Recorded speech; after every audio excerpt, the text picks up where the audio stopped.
Hello and welcome to First Flight, a Star Trek Enterprise rewatch podcast where we are watching and discussing each episode of Enterprise in succession. First Flight is a proud member of the Tricorder Transmissions Network.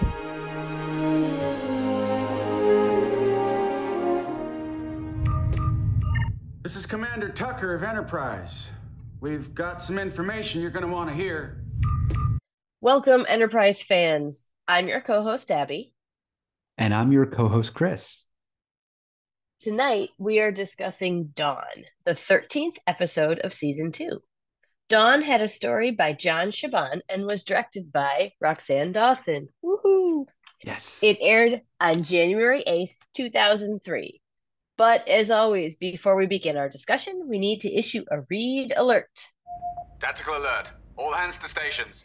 There are potential spoilers ahead. We might end up talking about any part of the series at any time, so you have been warned. And now, for a summary of this episode, it is time for the highly anticipated Captain's Log. Okay, Chris, let's go. Captain Starlog Supplemental. All right, here is our limerick for Dawn, brought to you by ChatGPT. In a realm with an alien's might, Trip engaged in a fierce, daring fight. Their conflict did clash, in a clash of wit and brash, till they learned to embrace what was right. Pretty good. It was all right. Honestly, I didn't read it. I just put it in here because I'm just surprised what ChatGPT does. You know, I tried out a sonnet, but too long. Yeah. I tried out a haiku. Yep. And it said nothing, basically. But it did. I accidentally typed in, give me a haiku of Star Trek Enterprise. So here's the haiku of Star Trek Enterprise. Okay. Bold crew ventures far. Enterprise sails through the stars, bound by unity. I like that. It sounds Temerian, doesn't it? It does sound Temerian. Yes, it sure does. Kayshawn, anybody? All right. When he was a puppet. It is a classic Lower Decks. But we are here to talk about Enterprise and about this time when Trip is going to clash with a fierce daring fight. So, with wit and brash. That rhyme is real important. So now it's time to deploy our subspace amplifiers and get into this episode. We'll start with a quick chat about the cold open and then head into our pros and decons section. Each of us will share 3 of our favorite parts of the episode, and then if there are things that don't gel with us, we'll have a discussion on any decons from the episode. You might hear a dog bark in this discussion if somebody's Porthos Pick is mentioned, but we'll discuss them later on still.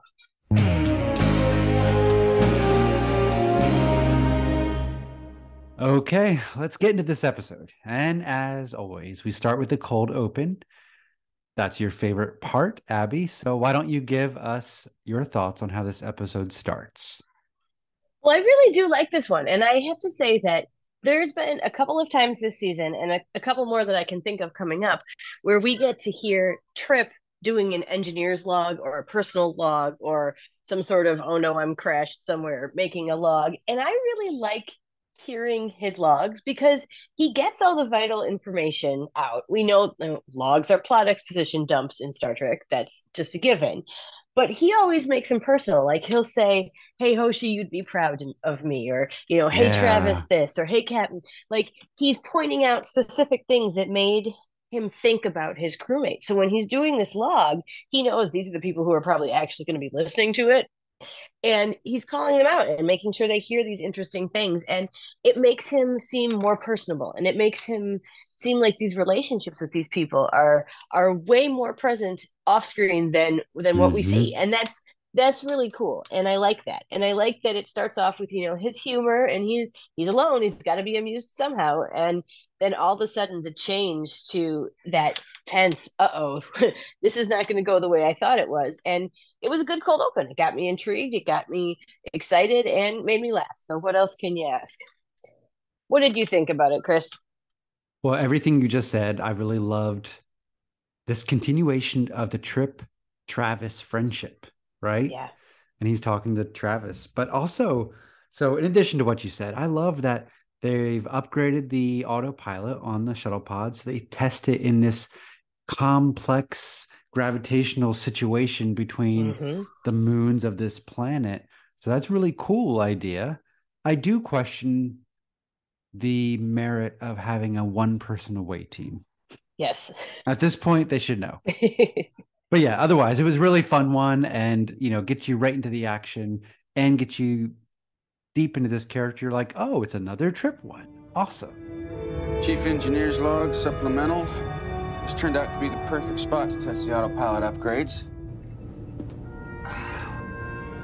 Gas giant has dozens of moons. It's like a gravitational jigsaw puzzle. Watch out, Travis.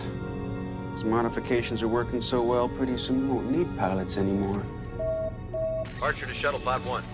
Well, I think it's good that after, like we were saying last time, a couple Trip heavy episodes in a row, when you go, oh, this is going to be a Trip episode again, you're not like, oh, again?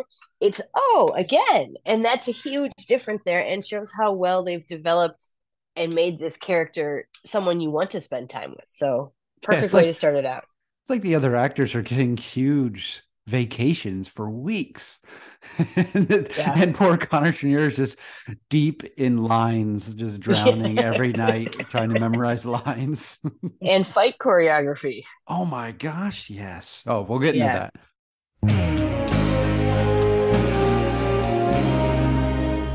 All right, so why don't we get into that? Let's get into your first pro. Okay, so my first pro is, oddly enough, after all that, about Archer, not about Trip.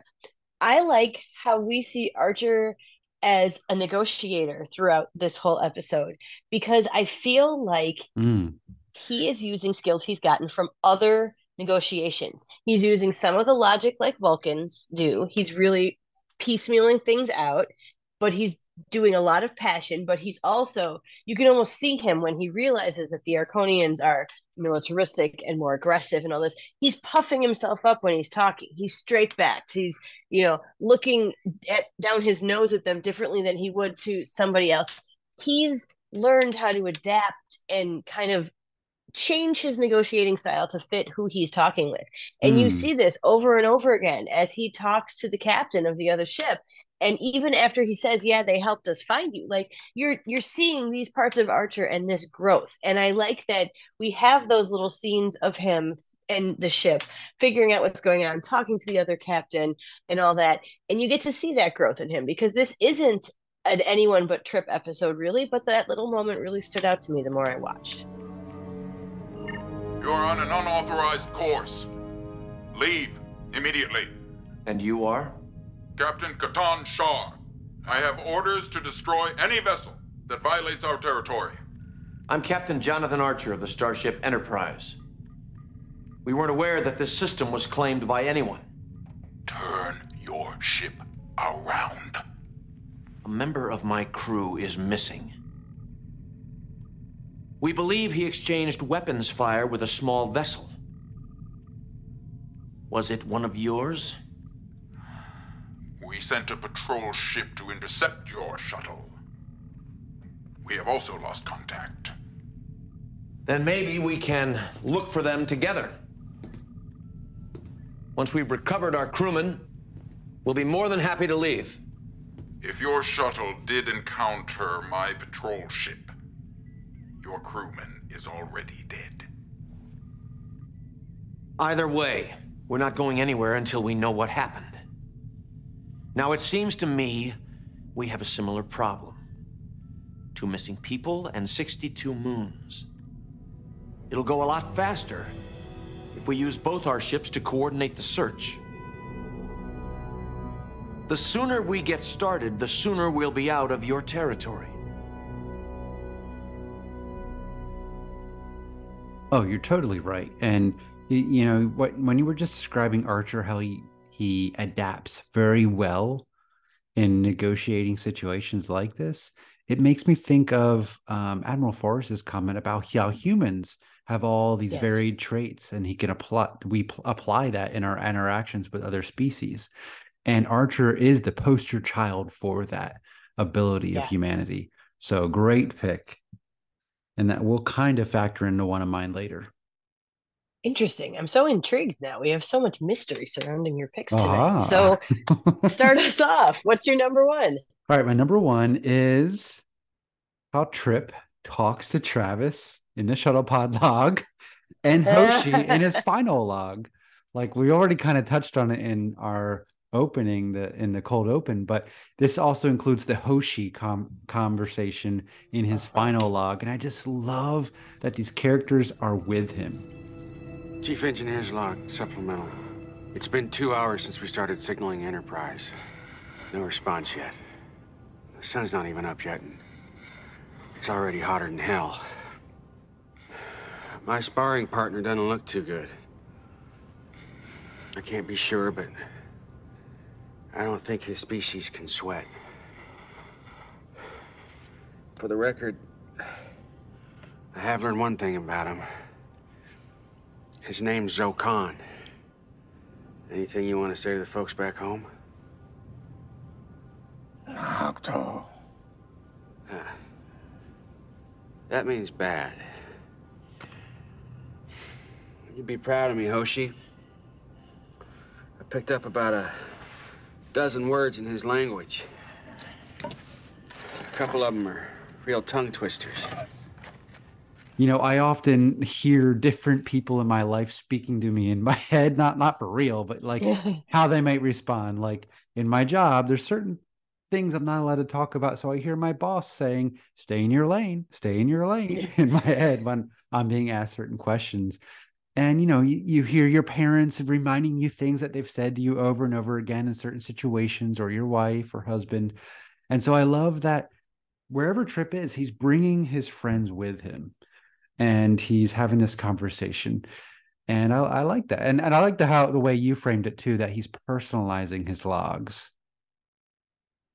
Well, I mean, the logs are his paperwork, right? Yeah, So he's finding a way to make his paperwork enjoyable, or at least more enjoyable. And I think that's just such a Trip thing to do. And you're right. It's so it feels friendlier, it feels warmer, and it's just a nice way to bookend everything. So it's yeah. also, I mean, he might not be actually required to do logs in this situation, maybe after the fact, but it Yeah. seems to me it might be something that Starfleet officers are encouraged to do to survive in challenging situations, to keep themselves and their minds active, right? Because being social and talking is part of who we are. And if you're stranded alone, you could, wind up like Tom Hanks talking to a ball, right? Um, or a peanut hamper. So, anyway, I think it's interesting that we have all these characters that do logs. And they probably do more logs than they're actually required, because this just the way of work for how they process their world. And of course, story-wise, it's exposition, like you said. Well, and every ship probably has a Boimler who's making his own recordings of all the captain's logs just to practice. So, there's that too. So does Phlox document his gas issues like Boimler does? Probably. One can only hope. Oh my goodness. All right, Abby, you should give us your next pro, please. Okay. So, well, funny because we're moving from gas to spit. Okay. I have to say that I really enjoyed all of the little alienness moments that we get from the Arconians. Like, I think it's neat how alien they look with their head motions, and they do that little like lizard like tick sometimes. I like that they have multiple types of spit, like the healing spit, the Mm, like goo in your face spit. That's cool and yeah. specific. Like, it makes me feel like, what do they have? Like, I would like to see how this works internally. Do they have to recharge after each one? Do they have like, is this like a squirt gun or like I like a soda fountain, right? Like Yeah. it's just so interesting. And when you looked, the makeup was really different. The teeth were much different. And Hmm. again, I love the fact that Enterprise is not afraid to give its aliens horrible prosthetic teeth that make them sound more alien. I mean, I Hmm. know they did this on DS9. Quark is famous for it. Yeah. But I think that so many of the aliens on Enterprise just got some teeth and then they sounded extra alien because they're all growly or slushy or hissy. And I just really believed that Zokan and all the Arconians were aliens because the whole aesthetic of them and their clothing and their fingernails and the eye coloration, like it was really well done. And I just think Arconians are such a cool race. I would love to see them come back sometime so we can learn more about them. Yeah. Talk about a challenge for an actor. That Yeah. actor had to not speak English Yeah. and mostly act just with tilting head certain ways, right? And making Mm-hmm. sounds and so that was really impressive and still engaging throughout. And he Yes. built a character without the Yep. regular tools that you normally have. Speech. Like Yeah. he could speak, but it was not English words.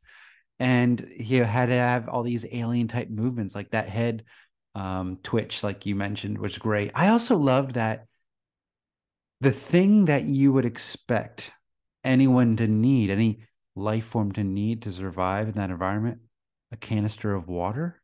Yeah. He didn't have water. And I thought it was a Yeah. great detail Yeah. that they're not going to both need the same kind of intake. So, yeah, Yes. great pick for a fantastic character design and performance. Absolutely. All right, so let's move on. What's your number two tonight? Well, I mean, that alien, that actor really had so many challenges to tackle. One of them being complex and drawn out fight choreography. I Oh mean, yeah. yeah, I mean, it's not going to be fun for anyone, but he's doing that under pounds of makeup, right? He I can doesn't, only imagine how much he sweat. oh my gosh, and how heavy and just exhausting. Yes. And maybe they had a stunt double under stuff too. Who knows? But either way, I thought just like in Parts of Cargo, trip Yeah. fights are the best fights so far. Like they're really physical, they're not short, and there's no Yeah. palm punches in sight. Like these are down and dirty fights. Well, I would like to say that at one point during the fight scene, Zokan tries the Kirk Fu with the double fist, but he only gets a rock. Like he comes for Trip and he smashes a rock. And I hadn't seen that till these watch throughs, and Oh, now I'm never gonna not see it. But that's the only thing. And I'm like, and you know what? I believe it more with him because he is extra powerful yeah. and he moves differently and all that. But yeah, this was a fight. And it feels real and guttural and just exhausting. You're exhausted watching it and you're not even in it. Yeah, and the makeup's good. Like on Trip's face is Yeah. all bruised and everything. I wish he had Yep. more bruises on his back and body because so much of his skin is exposed that he should probably have some cuts Yeah. and stuff. He's rolling around on rocks. Yeah. So, Later on, he does have a nice one, like kind of by his kidney on his yes, side later when they're yes. sitting. So he at least got rocked there. That sounds terrible. Now, but the fight scene culminates in this moment where Trip throws the phaser away, which is that classic Star Trek move. I loved it. You know, you feel proud for the character in that moment. And he says, "We can fight some more, or we can try to get out of here. What's it Yep. gonna be?" And I liked that moment. Yeah, that's an absolutely beautiful moment that I think might come up again later too. Oh, yay. All right. Well, let's move along. All right, well, it's kind of perfect that we just talked about them fighting and deciding to work together because the third thing that I could not go without calling out is the sick bay scene at the end. Ah, How's he doing? Why don't you ask him yourself? The universal translator's online. They, told me another 10 minutes of sunshine and we'd have been cooked. Trip. when I fired at your vessel.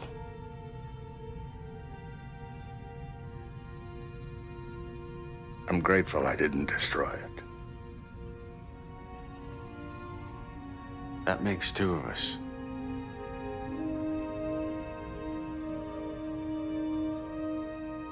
I love when they can actually talk to each other.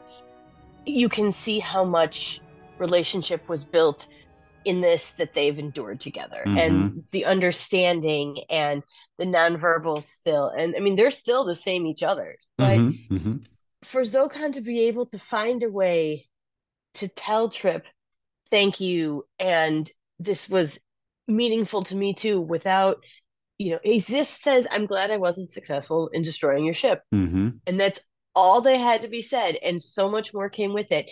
But it was a very appropriate way for it to come from what we've seen of the Arconians. And I really like that, Trip is going right away to make sure he's got what he needs still. And he still looks a little sore. The osmotic eels have not done all their work yet. But he's coming to take care of his friend, and they really are friends. And that respect that's there has gone from grudging to actual friendship, true respect. And you see that in those last moments, and it's just a really nice way to end it. Yeah, they've survived something traumatic.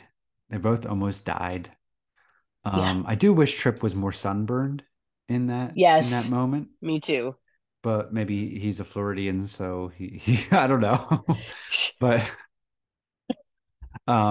yeah, it was a good moment, and like you said, he expressed his emotion of gratitude and connection without coming out to say it. And that line read could have not done the job, but that actor did the job. Yes. And it was a good ending to the episode.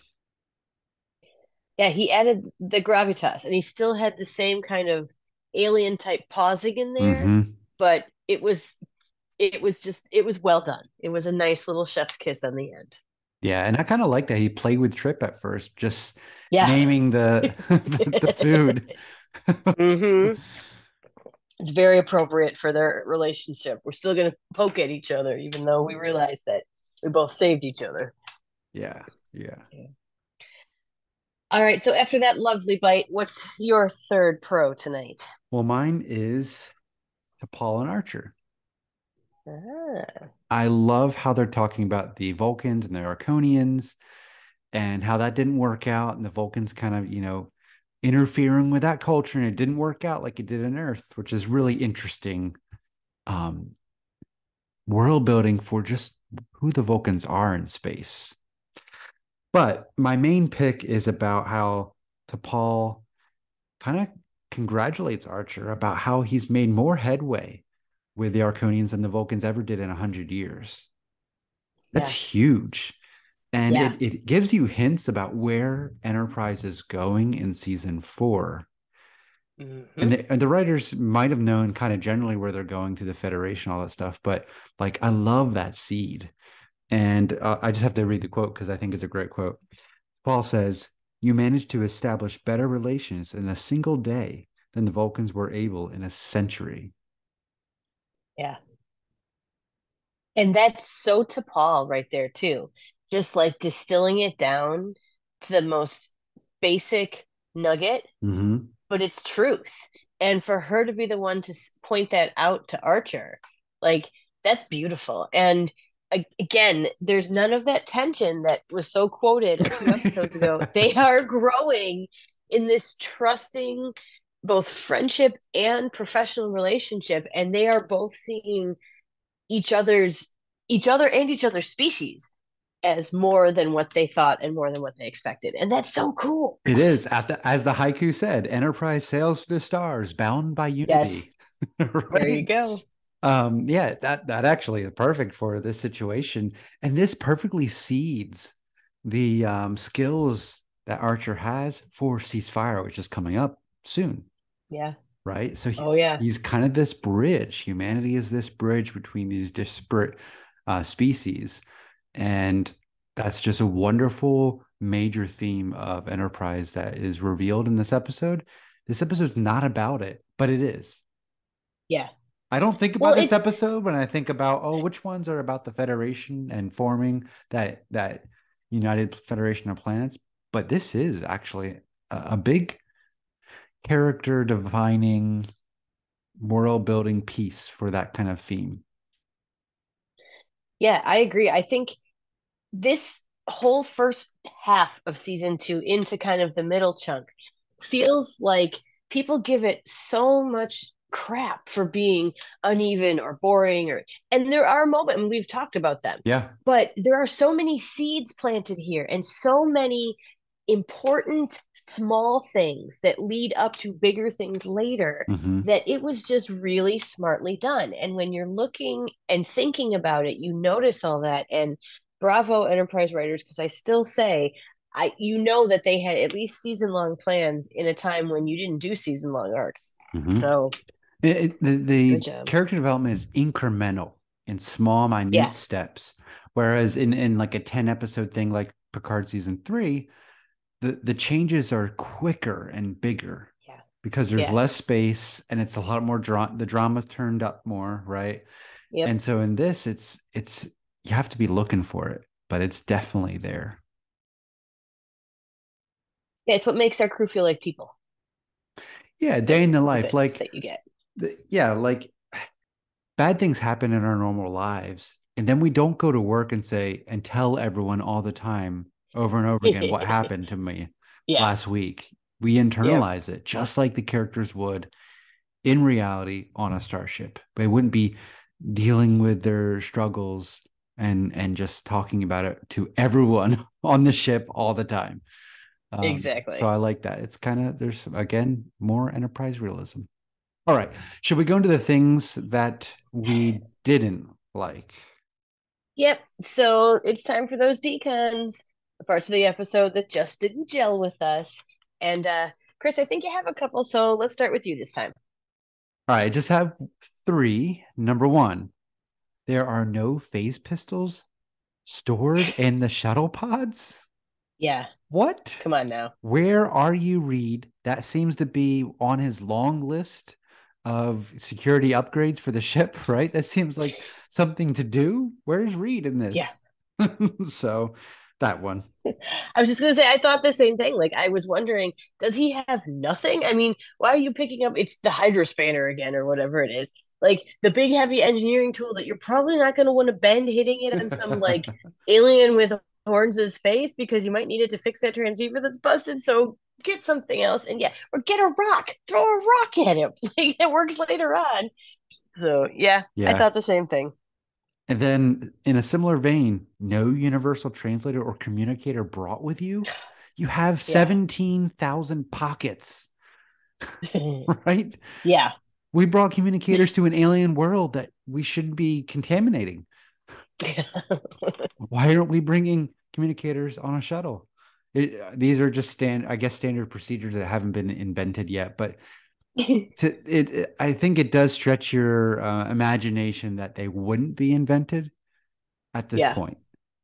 That you wouldn't bring in a communicator and a phase pistol as standard procedure, or they just wouldn't be stored on every shuttle pod. Exactly. I mean, come on. If aliens are storing emergency nightgowns like we talked about last episode, Malcolm should be storing a phase pistol. And if you had a communicator, it could have broken in the crash or in a fight or whatever.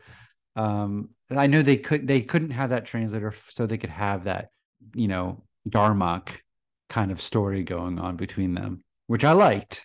So ultimately, it resulted in good story, so I excuse it. But it did make Starfleet look silly.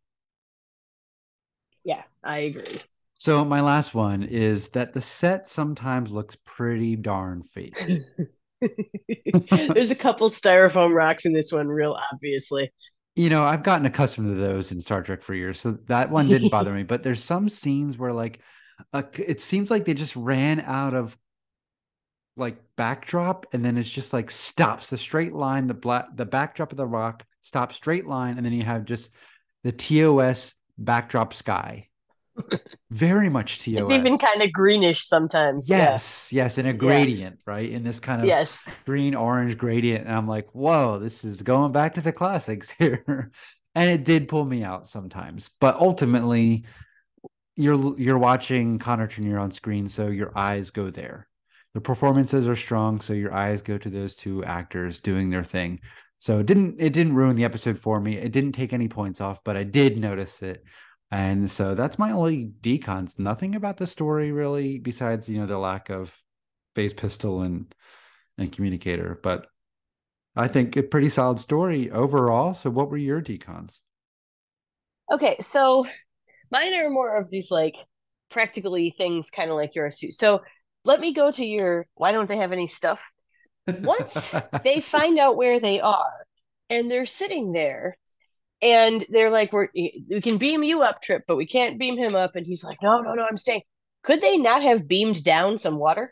Could they not have beamed down a portable cooling unit? Could they have not have beamed down Oh my gosh.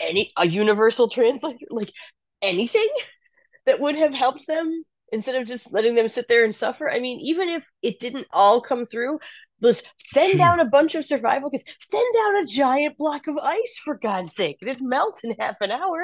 Like, Oh I my just, gosh. I think to myself, you're going to leave him down there to suffer. You wanted to beam him up. Well, if he won't come up right away without this guy, beam down something. Seriously. Wow, I But didn't even think of that. well, it's the same part of me that goes, okay, if you are so flippin' hot, why are you not in the tiny little bits of shadow and shade that this planet does have? Yeah, Like, really. there's a Yeah. few overhangs, Yeah. there's a few scrubby bushes. Get in them right away. Yeah. Like, go in the shade, or at least put like your face in the shade so your brain doesn't overheat. Like, I Well, just, Zokan, he did move forward into the shade a little bit, but Trip, he just stayed yeah, exactly where he was just to yeah, get sunburnt completely. Like he should have been fried. yeah, yeah. He should have had blisters.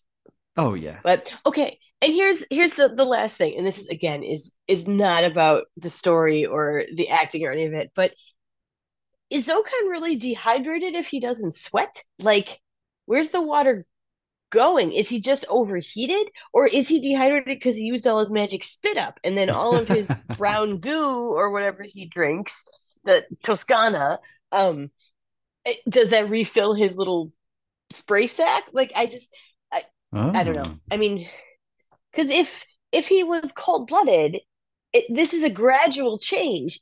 One would think that he would have an easier ability to adapt, but I mean, he's an alien. Who knows? We're making all this stuff up, but Yeah, yeah. just those are the little things that after a few times through, I'm just like, if I was tripping, I knew they could have beamed me up and they didn't beam me down like a glass of lemonade or something, I'd be a little annoyed.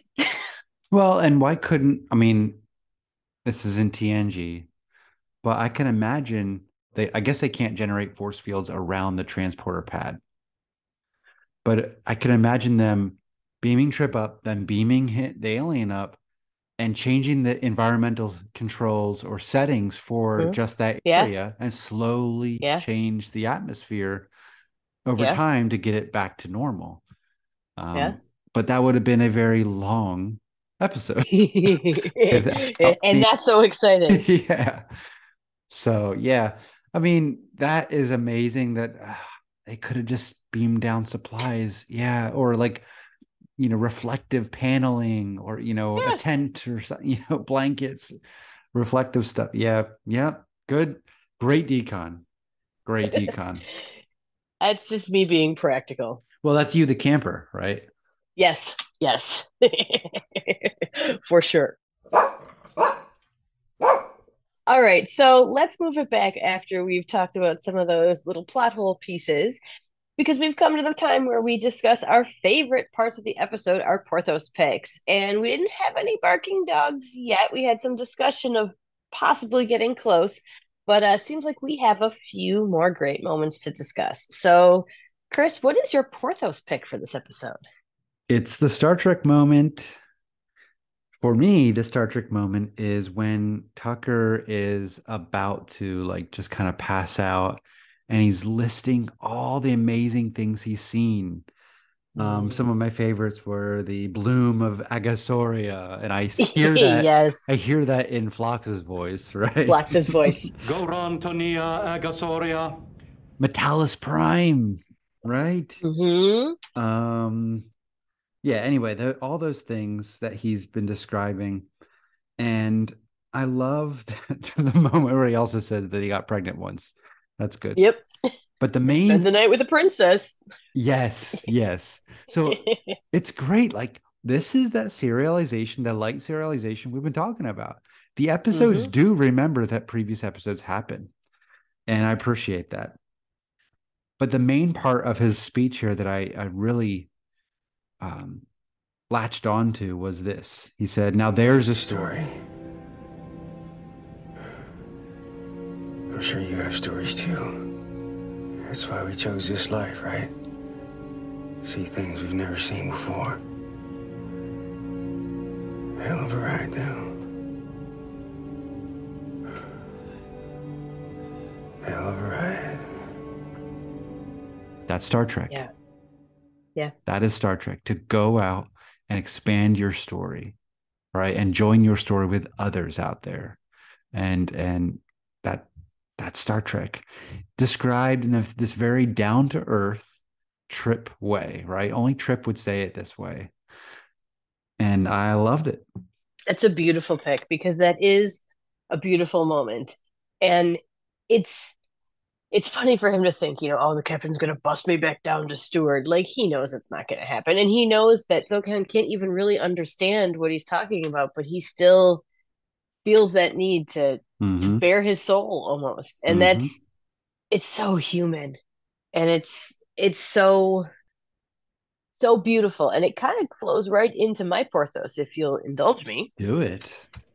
So, first of all, I want to do a tiny, bonus Porthos call out to the gorgeous graphic of the thermal kinetic variations of the moons that's on T'Pol's viewer. Ooh. That is the coolest looking old school graphic ever. Yes. So just bravo to whoever did that, because that's just a nice little 3-second burst of beauty in there. That took hours. But I'm sure.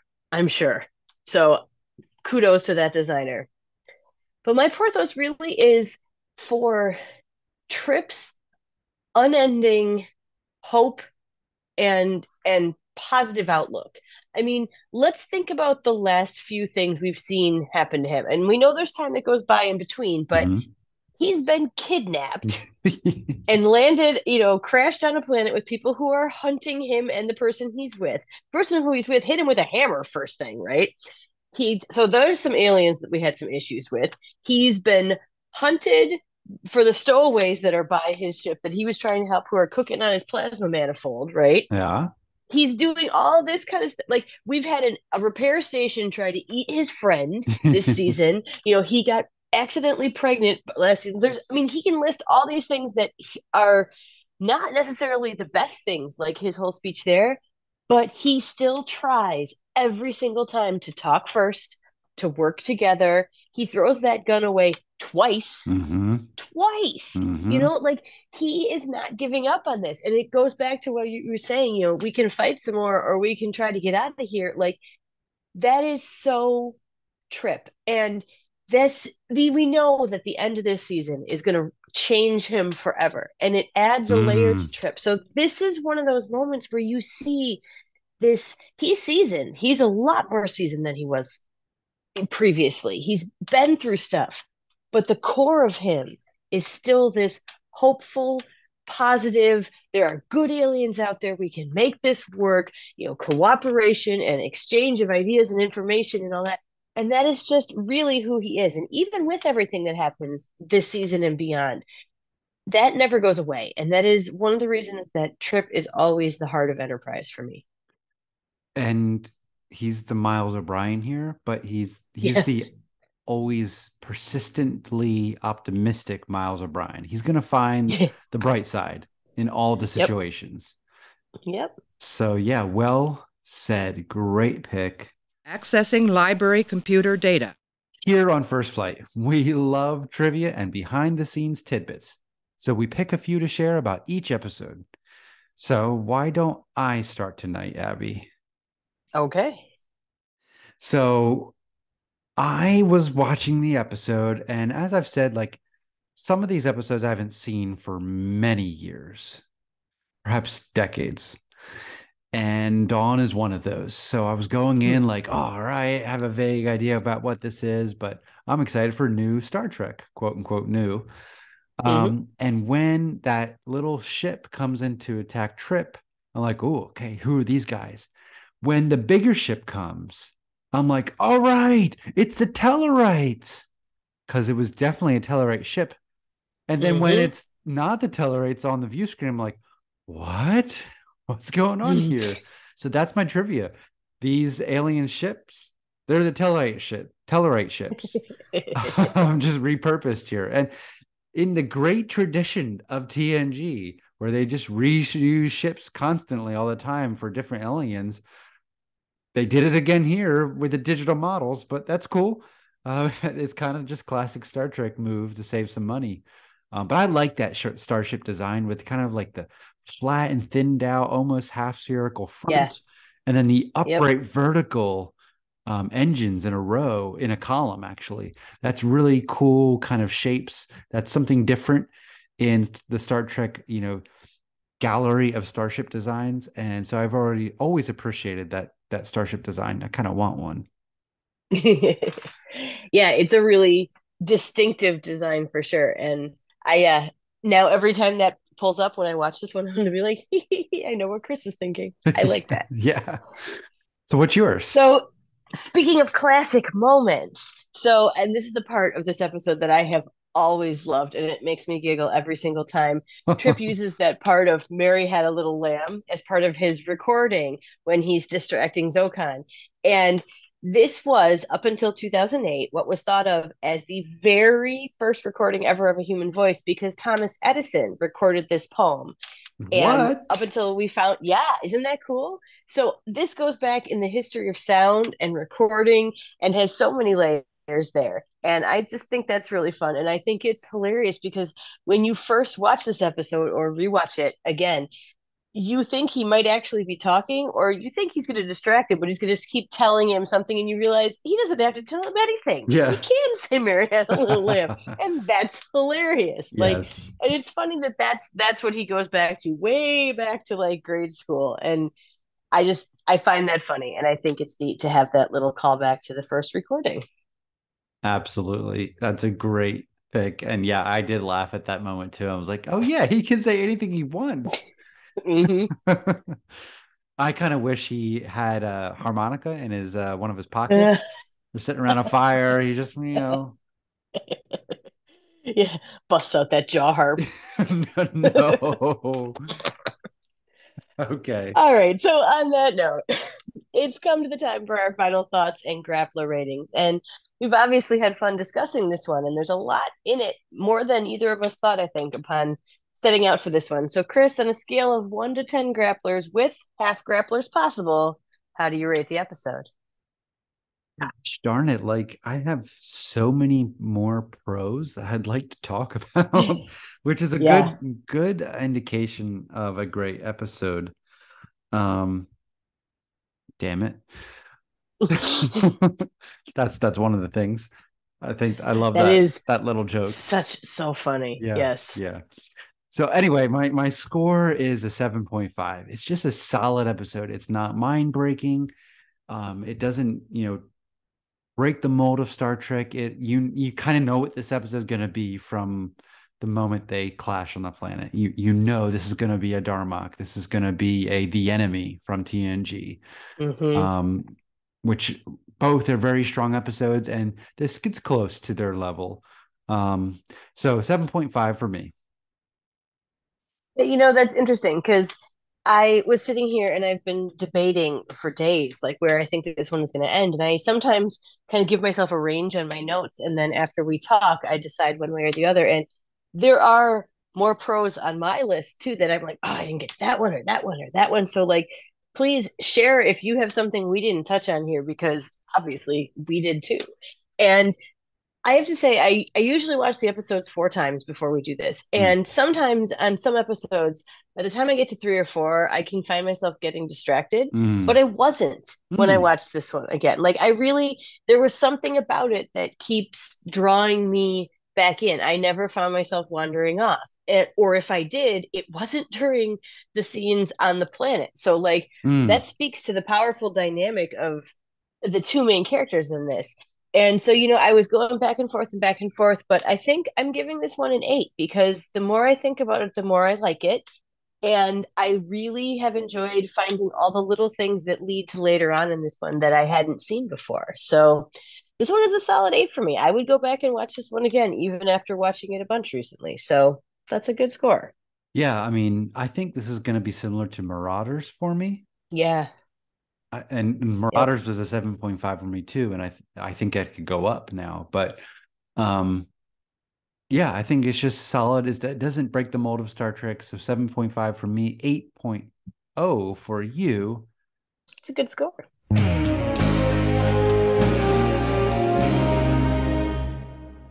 All right, Chris, before we finish up, let's go through a quick recap of our pros for Dawn.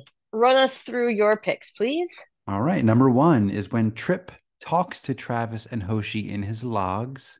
His crew is always with him. And then number 2 is that long, well choreographed fight scene, which culminates in the line, "We can fight some more. We can try to get out of here. What's it going to be?" And then it is to Paul's line, "You managed to establish better relations in a single day than the Vulcans were able in a century." And then my Porthos pick is just Trip recounting all of his experiences, the great plume of Agatoria, and that he is out here to grow and expand his story by connecting to others and seeing some amazing things. Abby, what are yours? All right, so my first one was Archer's negotiation skills and how we can see how they've grown and changed and how he's adapting based on what he's learned before. Mm. My second one is how cool the Arconians are, just in general, their design, their magic spit, their real alienness. Um, my number 3 is that last scene in sickbay where we can see Zokon and Trip, and they're really getting to talk for the first time, and we see that admiration between them and that respect. And then my Porthos is just the unending hope and positivity of Trip Tucker being the heart of our ship. Oh, well said. That last one hits home. Mm-hmm. Captain, I'm detecting a vessel closing on our position. Columbia to Enterprise. Greetings, Enterprise fans. This is Melanie transmitting from the NX-02 Columbia with my thoughts on Dawn.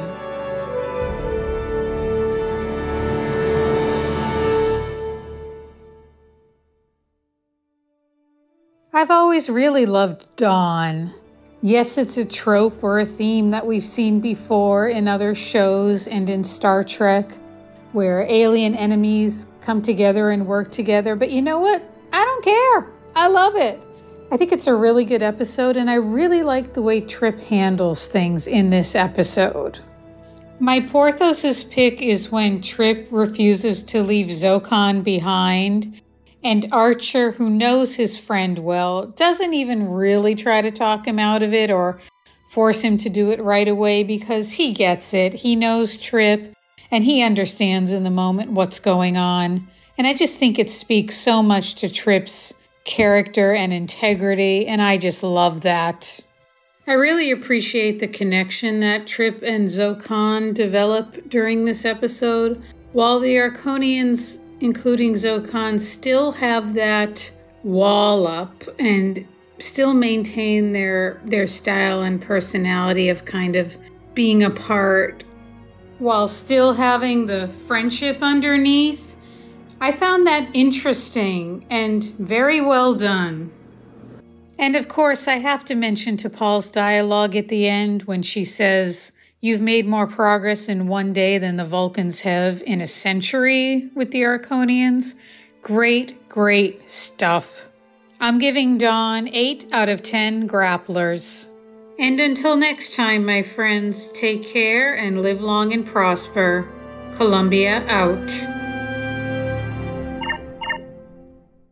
My chronometer's running backwards, sir. Incoming transmission. You read my letter? We want to remind you that we adore getting feedback and thoughts from you, the listeners, as we hope you could tell from our last mailbag episode. We had so much fun sharing and discussing your insights and ideas. We have had lots of chats on social media with so many of you, and we're collecting them again for our next mailbag episode. So, this is your call for any Grappler ratings, Porthos picks, or just general comments. Please get them to us so you can be part of our mailbag episode, and don't forget to use the hashtag Carrot Crew. Yes, please do reach out to us and share any thoughts or smiles or further pros or Porthos picks for this episode. And I love that hashtag Carrot Crew. I encountered it in the real world recently and it made me smile. So you can reach us anywhere, our fearless Carrot Crew, at First Flights Pod on Twitter, Instagram, and Facebook. We're also on YouTube under the Tricorder Transmissions Network. And you can reach me personally on Twitter at Abby M. Summer. That's SOMMER. Chris, where's the best place to reach you? Yeah, you can find me on Twitter at Shelf Nerds, and on YouTube, my channel all about Star Trek, which is Completing the Shelf. We want to thank you for spending this time with us as always, and we'll be back next time with Stigma, the 14th episode of Season 2. And as always, we leave you with this quote from Captain Jonathan Archer and your moment of Melanie. The most profound discoveries are not necessarily beyond that next star. They're within us, woven into the threads that bind us, all of us, to each other.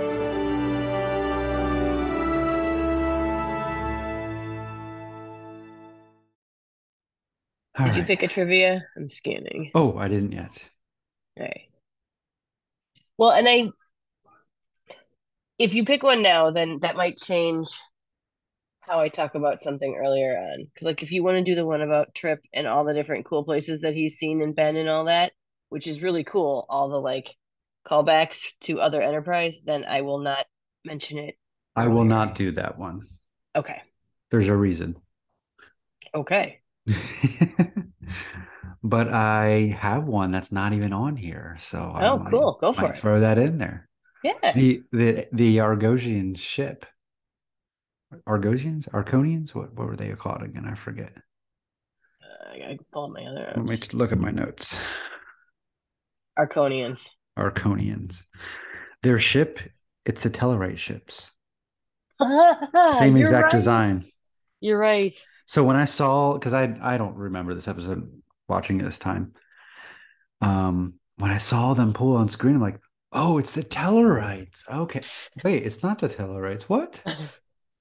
And you know, I should have made that connection, because let me tell you, I had the really old school first version Game Boy, and one of the 3 games I owned was the Star Trek The Next Generation one, which was impossibly hard.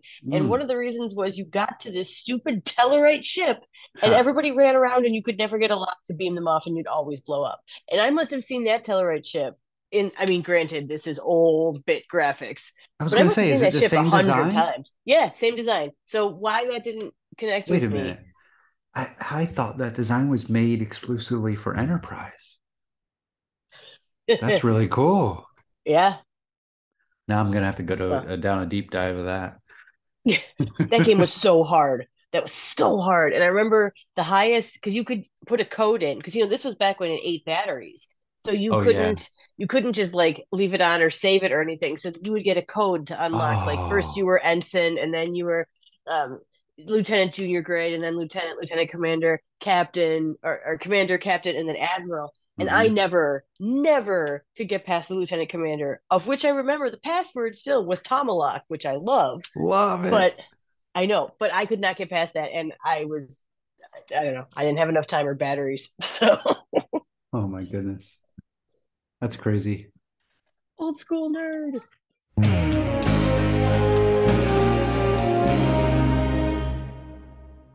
We watched First Contact from Prodigy today.